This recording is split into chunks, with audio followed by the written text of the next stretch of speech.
Hey, good evening, everyone. It's nice to see you this evening. It's nice to be speaking to you. As Toby said, my name is Josh. I'm one of the clergy here, if we've not met before.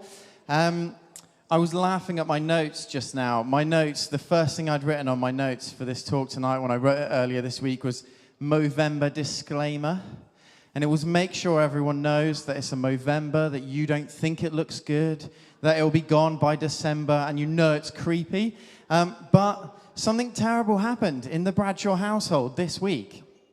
On Friday, my wife Hannah and I have a 7-month-old son called Amos, and we realized a while ago that we had all these great photos of other people with Amos, or each other with Amos, but none of the three of us. So we booked the wonderful Christy Stott Photography.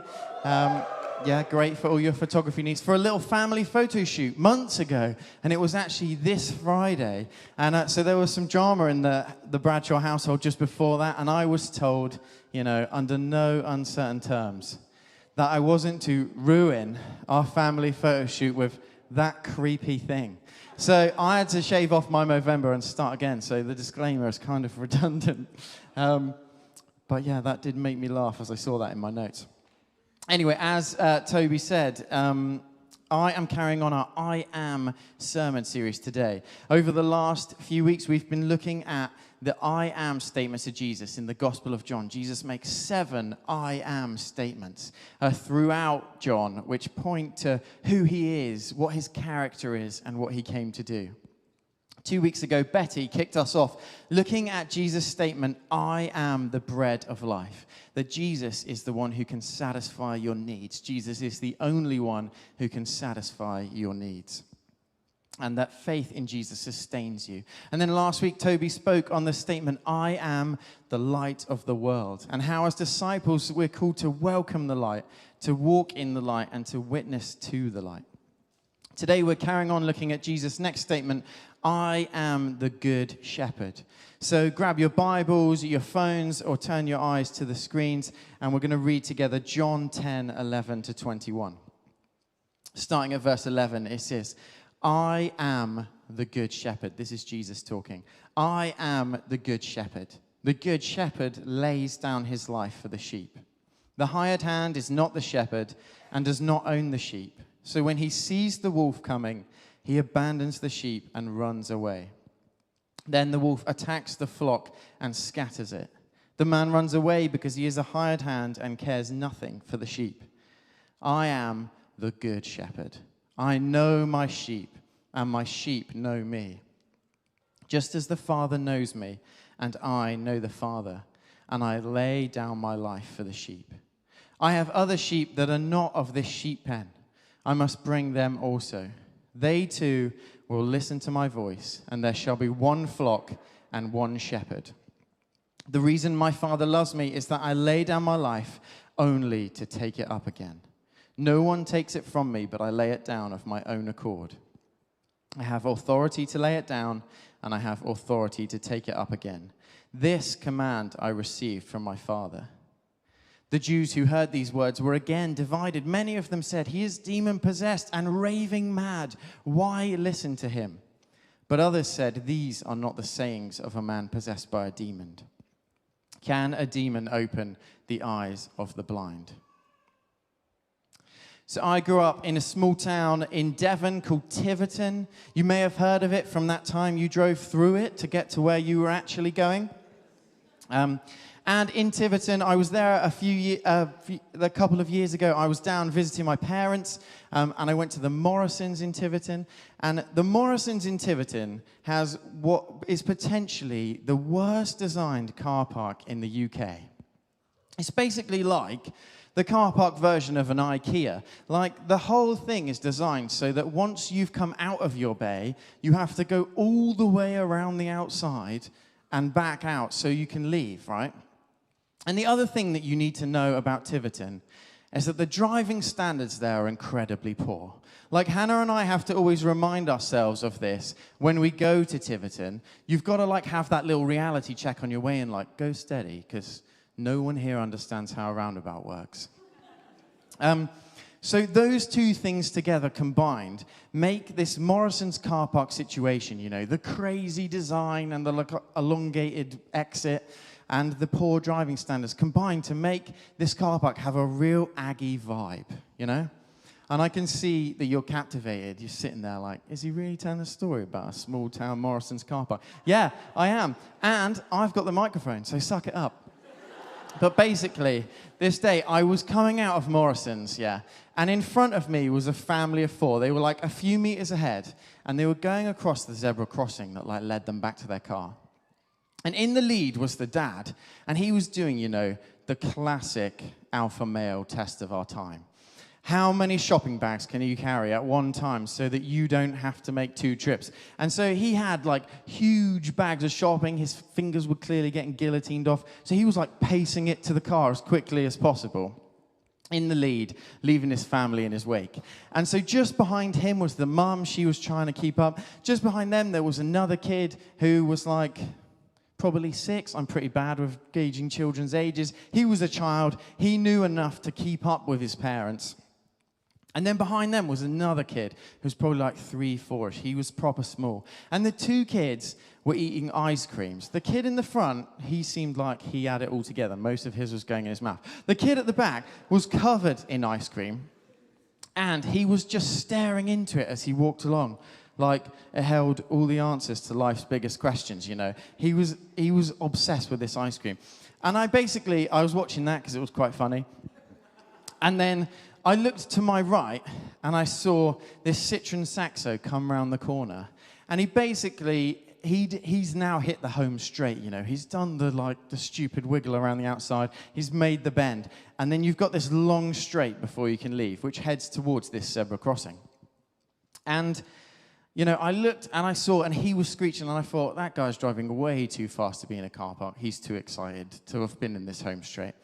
And then I looked back, and the kid at the back, had got quite far away from his parents. They were quite far away now. And he tripped, too focused on his ice cream. He tripped and landed on his knees. And he kind of went into a bit of a shock, like kids do when they fall and they're like, whoa, what just happened? And froze. And I looked back to my right, and I saw this car accelerating still really heavily. And I noticed that the absolute prune who was driving it was on their phone. And they were getting closer and closer to this zebra crossing where this child was now head at bumper height. And I thought, oh my word, something really bad is about to happen. So, I don't know where this came from because I've always been a terrible rugby player. But I dropped my shopping bags and I sprinted forwards and I basically dived and grabbed this kid and turned in midair. It was like some sort of Matrix thing, so that this child landed on me instead of the other way around, which would have probably caused him equal harm to the car. And I managed to get this kid out of the way and clear this car just as the car went sliding past my feet. And the guy left the roundabout having not even noticed. Thank you. Thank you. Thank you. See, this was kind of the reception I was expecting at the time. I was in a bit of shock myself. I dusted the kid off. I was like, are you all right? The kid was like, don't know whether he couldn't talk or whether he was in shock, but he was like, and I stood up and dusted myself off a bit, and I was like, whoa. And I stood there in anticipation, waiting for the roar of the crowd. The adoration of people around to just break out in uncontrollable applause at this self-sacrificial, heroic, superhero-like feat of incredibleness that had just saved this child from untold peril. And I thought maybe they'd lift me up and parade me through the town, and they'd, at the very least, that Morrison's would be renamed after me. And you know what I heard? Stony silence until I heard the kid's mum having a go at him for dropping his ice cream. Baffling. She'd finally noticed that the kid wasn't there, and then was just like, mate, you've dropped your ice cream. And I just didn't know what to do. It was not the heroic thing that I'd been expecting after this moment. This was my heroic savior moment, and this was not the reception I was expecting. So I wandered back to the car with nothing to show for it except a ripped pair of jeans. And this is basically how I feel when I read this statement from Jesus. I am the good shepherd. Jesus, the God of the whole universe, right? Who created everything. The one who said, let there be light, and there was light. The one who made humanity with our bodies and their insane design, like the one who made all of that. And the one who sculpted the mountains and brought, everything you've ever seen that was so beautiful that it took your breath away. The one who made all of that. Jesus, the one who then came to earth and redeemed his own creation by becoming one of them and therefore forever placing dignity on humanity. The one who is about to go to war against evil in the greatest display of self-sacrificial love the world would ever see to defeat evil and death and rob them of all their power. Jesus, the King, the risen conqueror. That Jesus, when describing what he's like, says, I'm the good shepherd. What is that about? It seems so anticlimactic, like not the words I would have gone with, Jesus, if it was me. So what is that about? Like, what does that tell us? Because I think in the very nature of the choice of those words, we see something of the heart of Jesus. And I think the first thing this declaration shows us is that you are known by the shepherd. If you're anything like me, you see a sheep and you're like, yeah, it's a sheep. And then if you look at a whole field of them, you're like, yeah, it's a lot of sheep. I probably couldn't tell any of them apart. They all look like sheep, right? But I've got a mate who is a sheep farmer. Classic Devon, there we go again. And he can genuinely tell each of his sheep apart. In a herd of hundreds, he can tell them all apart from one another. And that seems mental to me, right? But when you think about it, it kind of makes sense. Just like I can tell my dog from other dogs of the same breed. Because my friend was there when all of his sheep were born, He helped them be born. And he took care of them when they were little lambs, and the ones that were struggling, he took inside his house to keep them warm. And, he watched them grow, and he feeds them daily, and he treats their injuries and diseases like he knows them. And that is the imagery that Jesus uses for us. You are known by God. Verse 14 read, I am the good shepherd. I know my sheep, and my sheep know me. Just as the Father knows me, and I know the Father.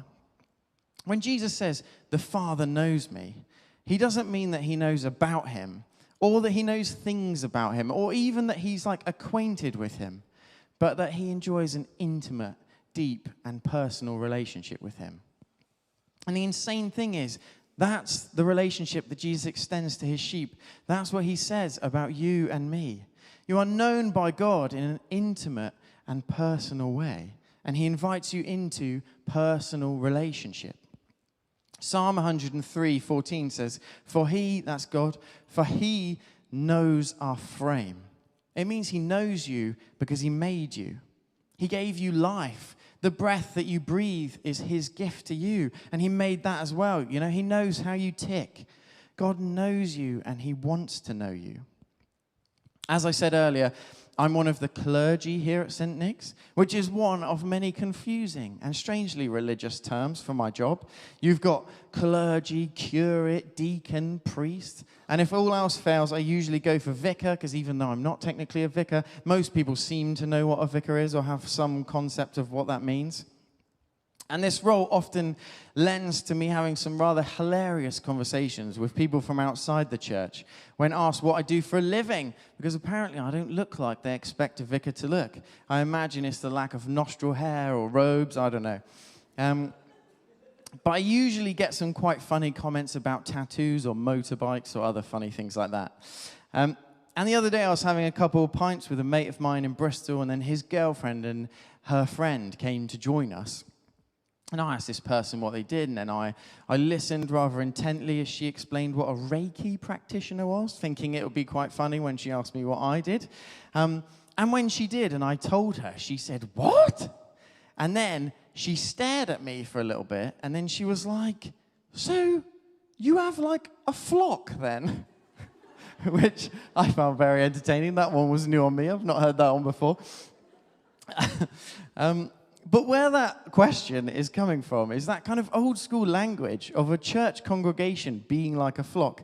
And the vicar is supposed to be like the shepherd and to like take care of them and check how they are. And it's one of those things that's based on like a beautiful ideal, right? Like the church leader taking part in the role of Jesus. That everyone would be known and everyone would be cared for. And in this church, we try our best to do that. But it's not that realistic, is it? I mean, maybe it worked in a little village like 200 years ago, but I'm doubtful that it even worked then. And if we have that mentality, we're just bound to be disappointed, aren't we? Like whether because of our own weaknesses or vulnerabilities, or because of the masks that we all wear, which sometimes never come down. Or because of our society that tells us we're better connected than ever, right? Whilst robbing us of all the human contact that we need. It can be so hard to be known, to be truly known, to be truly seen. As much as we try both to know and to see each other and to be known and seen by one another, which is obviously so important, it can be so hard to be known, to be truly known and truly seen. But Jesus says, I know you. On the days when you feel unseen, when you couldn't begin to explain to anyone else what you're going through, what's going on in your head, or how you're feeling. Jesus says, I know you. I know all your ways. I feel all that you feel. On the days when you feel forgotten, lonely, and isolated, Jesus says, I know you. I want to know you. I will never leave you. I will never forsake you. On the days when you feel like a phony in worship or like a bad Christian, and you're telling yourself that age-old lie that if these people, if only they knew that thing about me, if only they knew that thing I did or that thing I thought, then they'd turn away from me. Jesus says, I know you. I know all of you. I know those parts of yourself that you feel the most shame about, those parts that you hide from the world. Those thoughts, those deeds, I know them. And his response is not to turn away from you in that moment, but to draw closer to you. His love for you bubbles up uncontrollably when he looks at those parts of you which you think are most unpresentable to the world. When I met my wife, Hannah, obviously she pursued me immediately, you know? And for a long time, I was quite oblivious. And when I met Hannah, I had a lot of commitment-phobic issues from previous stuff in my life, and I was terrified of the idea of commitment, and I think I was in denial about the fact that I liked Hannah, which led to this quite funny incident, funny to look back on now, not so funny at the time, when Hannah and I had been alone together on a rare occasion, and Hannah said that she liked me, which threw me into absolute panic, and I said, well, you shouldn't, because... And then I started to list all the worst things I'd ever done. Starting at like youth and going through to like being an adult. I told Hannah in detail the worst things I'd ever done, the things I was most ashamed of. I think in an attempt that she'd be like, oh, you're a horrible human being, like get away from me. And you know what? I finished this spiel of all these terrible things that I'd done, or the things that I was most ashamed of in my life. And Hannah said to me, Jesus doesn't hold that against you, and neither do I. And to be truly known, to put yourself on the line and be truly known, and then to have that met with love rather than rejection is the greatest feeling that we can ever experience. It's liberating.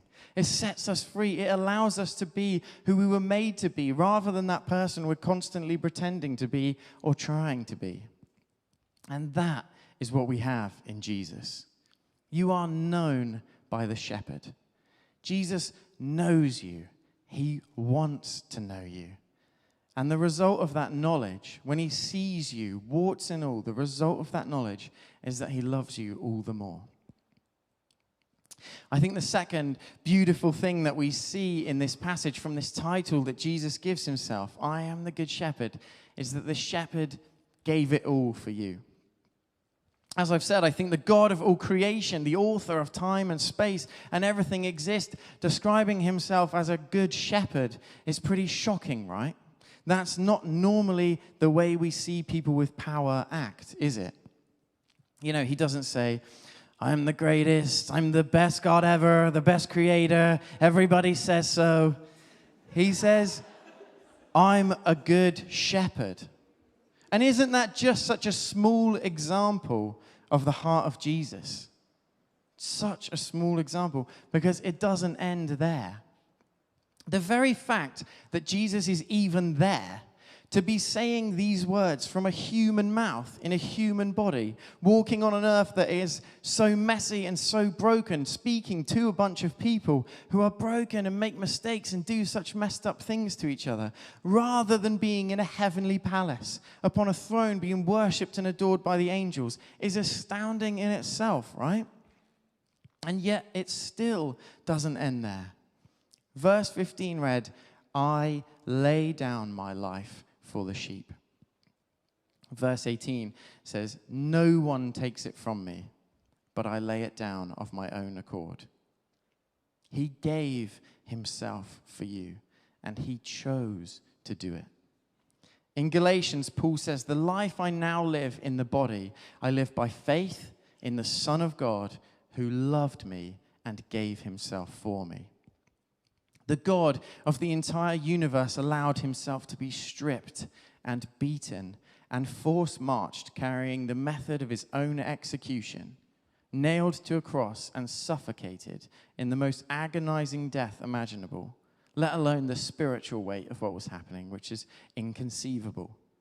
And when he did it, he was thinking about you. He was there for you, and he chose to do it for you. The cross wasn't some sort of scrambled plan B. The cross was the moment that the whole of human history points to and away from. The Trinity planned it between the Father, the Son, and the Spirit at the dawn of time to show you what you mean to God. The overwhelming heart God has to bring you home, to heal you and set you free and be close to you in relationship. I was discipled under a maxim from an old hymn, tell me often, for I forget too soon. My university church had that carved into big stone letters above the door as you go in. Tell me often, for I forget too soon. The point being that the gospel, the good news that Jesus loves you and gave himself for you, can somehow so easily become like old news to us. I don't know if it's the first time you've heard it or the 1,000th time you've heard it. But it should never fail to astound. It should never fail to give hope. It should never fail to bring freedom. It should never fail to spur us on in the way of Jesus, that we can have a life in the Son of God who loved us and gave himself for us. So you are known by the shepherd. And out of that knowledge, that intimate knowledge of you, that warts and all knowledge that God has of who you are, the shepherd chooses to give it all for you. And my final point this evening is that you can be guided by the shepherd. Carrying on to unpick this shepherd imagery that Jesus has chosen to use. In the context of the time Jesus was speaking, he's deliberately using imagery that everyone could understand. It was a rural context, but it was much more untamed than the landscape we have today. And so everyone would have understood that a shepherd would have to fight off wild animals. Shepherds would keep their sheep overnight in these like circular walled pens, and they had a gap for the door, but there wasn't an actual door, so the shepherd would lie in the gap of the door to protect the sheep. So everyone would have got that it's like a body on the line type job. Although the expression, I lay down my life for the sheep, would have pricked people's ears. They would have understood that you've got to be willing to fight off stuff and fight off wolves and all that kind of thing. But to lay down your life makes no sense, right? Because if you do that, then the sheep are just left defenseless anyway. And the reason that Jesus says this is that he's overextending the metaphor beyond its natural limits. And this overextension of the metaphor has a meaning which is captured in the second half of verse 17. The reason my Father loves me is that I lay down my life only to take it up again. Because the cross was not the end of the story. The grave could not hold him. Death had no claim on Jesus. The shepherd laid down his life for the sheep, but rather than that leaving them defenseless, in overthrowing death through his resurrection, he defeats the very threat to the sheep in the first place. Jesus is alive. Jesus has overcome. And the same heart that took Jesus to the cross for you beats today in his desire to guide you in every minute, in every moment, in every day, deeper and deeper into fullness of life. A shepherd would guide their sheep by their voice, call them away from the things that would lead them to harm, guide them towards food and shelter, call them into greener pastures when the time was right, guide them to water. The shepherd would use his voice to direct the sheep towards all the things that they needed to thrive. And Jesus longs to do the same for you. In verse 16, we see this beautiful fact. It says, "They too will listen to my voice, and there shall be one flock and one shepherd." Jesus longs to speak to us today, to guide us by his voice as the gentle shepherd, to speak to us about our life, about our relationship with him, about the direction that he's calling us to go in, to guide us into more freedom, more joy, more fulfillment. He wants to speak to you about your work. He wants to speak to you about your rest, about your relationships, about the way we spend our time, about the way we spend our money, about the people who are in our life, about how he's going to use us in his mission to make all things new. The shepherd who laid down his life for the sheep continues to guide them now. I had this really cool moment of guidance the other day. One of my mates from back in Devon was coming up to stay for the weekend with his fiancée. And neither of them are Christians, so I prayed before, saying, God, he's never been very receptive to us chatting about faith. Like, it'd be so cool if we could just have like one sentence back and forth about faith. That would be really great. And while they were there, it got to like 10, and Hannah took our son to bed, which is what you've got to do when you've not slept in 7 months. And time went by, and I thought, every time I kind of had that desire to when this conversation bit ends, I'm going to go to bed, looking at the clock. I just got this really strong sense, no, don't go to bed. Like, not yet. And it was really weird. And time went by, and I'd be like, right, I really need to go to bed now. And it was like, no, not yet. And then I was desperate. I was like, look, Lord, you can stay up if you want, but I haven't slept in 7 months properly. I desperately need to go to bed. And it was not yet. And then my friend noticed our son's Jesus Storybook Bible on the shelf. Best translation of the Bible, by the way. If you don't have one, get one. It's amazing. And he said, is that Amos's Bible? And I just got this really strong sense, make a joke about that. So I was like, yeah, it is, yeah. Got to start the indoctrination young. And then my friend laughed at that, and that just led into this massive conversation about faith. And he just started asking me all these questions about, do you think you'd be a Christian if your family weren't? And what do you think about this? And what do you think about that? And it was so beautiful because for the first time ever, we were having conversations about like relationship with Jesus rather than like weird church stuff or like religion or anything like that. And God had just led this kind of beautiful thing where he asked all these amazing questions. And now he's really keen to do an alpha. He's going to look for an alpha near him in Devon, which is so exciting. And that's just like one way that God guides us, right? He guides us by so many ways. He primarily guides us by the Bible. But he also guides us by the church. He guides us by those he's placed around us in our homes or in our hubs. He guides us by his Spirit. He guides us by miraculous signs. He guides us in so many ways. And I just love that thing from the other day so much with my mate because it shows Jesus' heart for my friend.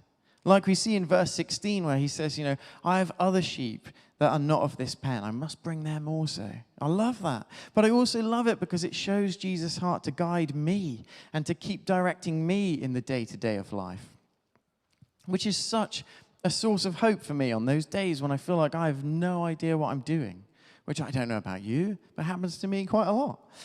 Those days where I don't know where to turn or I don't know what the right thing to do is or where I should be investing my time or my energy or what I should be moving towards or what I should be moving away from.